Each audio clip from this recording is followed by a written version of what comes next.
Hello everyone, you might have invested a considerable amount of time into your mini NES, SNES at this point, and you're wondering, what is Nintendo going to do next?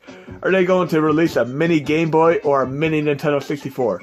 How about we not wait for that time and we do our own mini Game Boy right now? I'll release this hmod today, of course, in my core set update. We're going to load Metroid 2 Return of Samus as our first test game. With the hmod installed, you're going to go into RetroArch options. I'll show you which hmod it is when I exit this test video and go back to the computer. You're going to go in a quick menu once within RetroArch options, shaders, load shader preset, and you're going to have a ton of shaders to play around with. And there are generally two types of shaders to deal with. You're going to have the GLSL files, which I'm not showing you right here now, but these are the GLSLP files that are the preset files.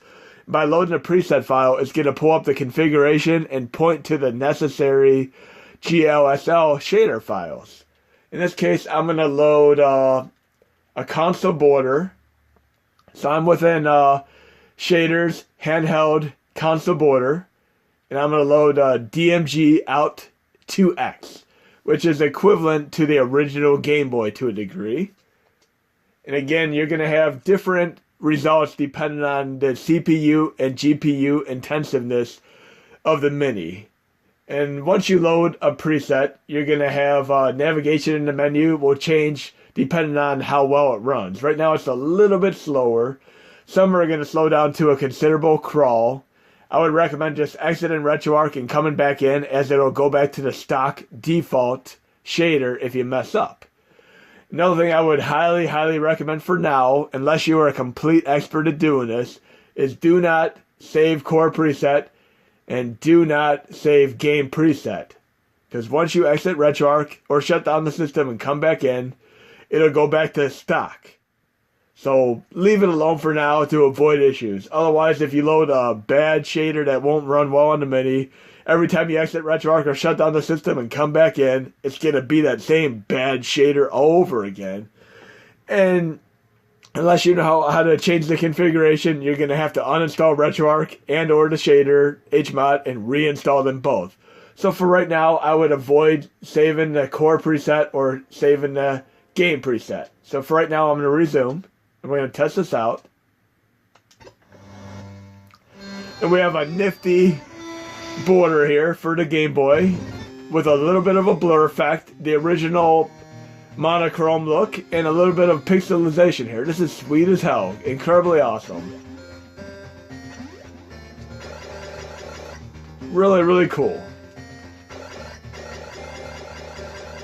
And again, by not saving the default shader here, by exiting RetroArch and coming back in, it'll go back to default stock, which is a good thing. A lot of people want to try to save the stuff, but I prefer default in case you mess up, because you have a backup plan. So I'm going right back in. And I'm back to default, which is a good thing here. I'm going to go back into quick menu, shaders, load shader preset. This time I'm going to go into miscellaneous. I'm going to load anaglyph to side-by-side GLSL,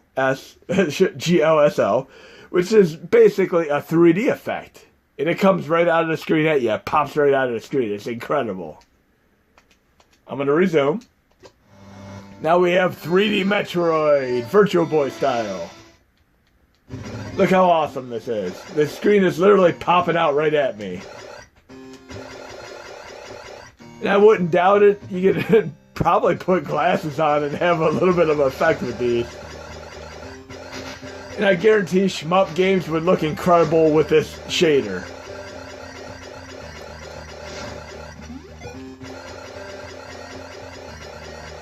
And I can see Mega Man being incredibly fun to play this way too.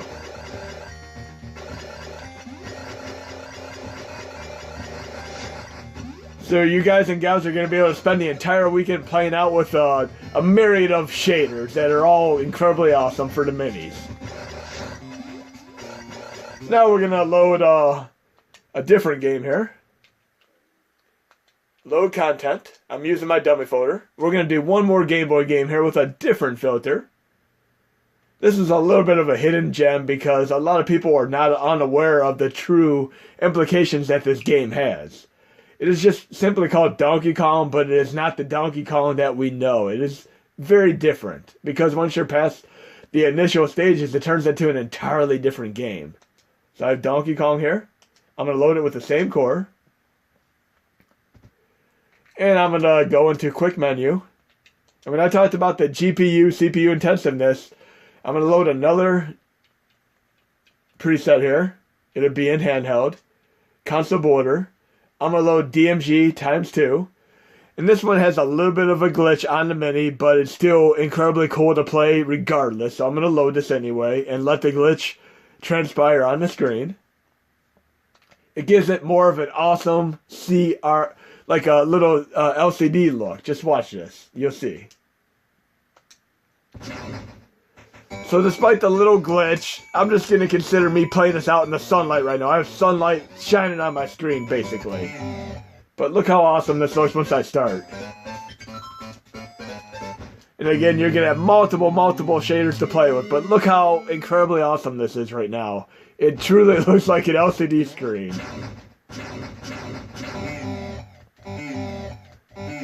And I'm going to give you another example of how the GLSLP files load when I exit this game right here.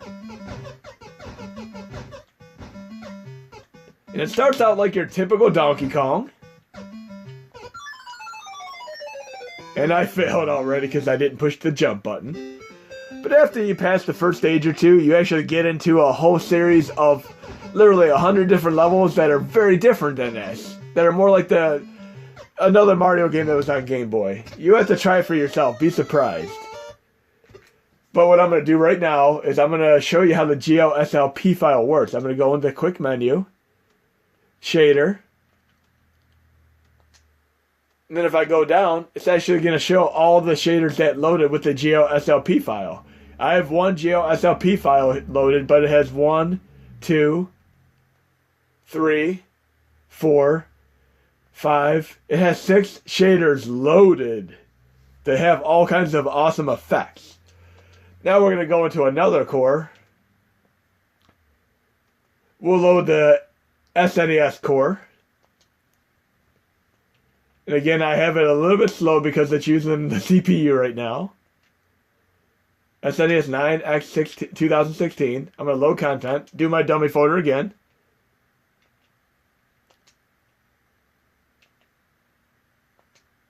And we'll load a Super Nintendo game here. This is going to be yet another nifty thing in the core set update today. A new way of doing the mini CRT filter. We'll load the tried and true Three Ninjas Kickback game, which I've showed you in a few previous videos here. Load archive. I'm loading with the same core.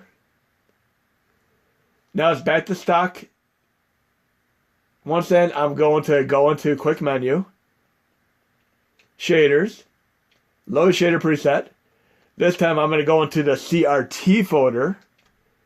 And I'm going to load the CRT NES Mini GLSLP file. Now I have a CRT file on SNES games. And this works out on a considerable amount of cores. I mean, you can just load the CRT file just like this and have the CRT filter on both the NES and SNES Mini. Pretty awesome. So you will not need to install the add-on CRT filter hack anymore. You can just load it right from here now.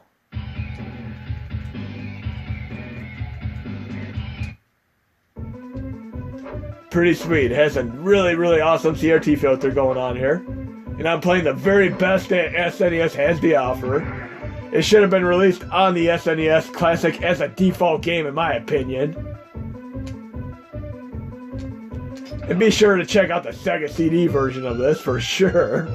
Okay, let's try an arcade game here. We'll go to an arcade game here. We'll try Dragon Breed by Irem. Can't go wrong with Irem games. load the CRT filter here as well. Additionally, we could actually go back into things that I used to absolutely love on the PC for shaders. I'll show you here. Well, they were called filters on PC, of course, but I'm going to go to load shader preset. I'm going to go to the XSAL folder. And now we have my favorite classic 2XL. I love this in Super Eagle, of course. I'm going to load this. Now we have a nifty smoothed out graphics screen here. Really awesome. And we'll see what shader we have here. 2XL right there. Really cool. And we'll play this game for a moment since it is an incredibly awesome game to check out. We'll try a few more shaders before we quit.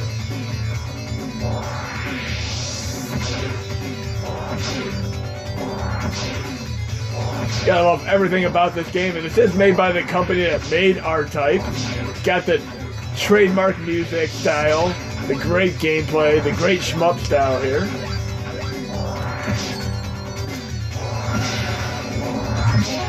Now we're gonna try something a little bit different here. We're gonna load content. We're just gonna load a random Atari 2600 game. We'll load Adventure. And we're going to load a shader for this. Load shader preset. We'll go into the retro filtered folder. And we'll give it a bevel look. Is it bevel or is it bevel? We're going to go with bevel. We'll resume. And you do not, again, when you load the shader, let me reconfirm this with you guys and gals. When you go into load the shader, you do not need to apply changes. I would not recommend saving the core preset or saving a game preset. Just load the shader and leave it alone to avoid issues. I have it loaded as bevel right now. And the moment I exit RetroArch, it'll go back to stock. Just leave it alone to avoid issues. You don't want to have any unnecessary headaches. Of course, if you're an expert, you can get more into the nitty-gritty and get more involved with it. But to start with, save yourself any hassle and headache by just not saving it for right now.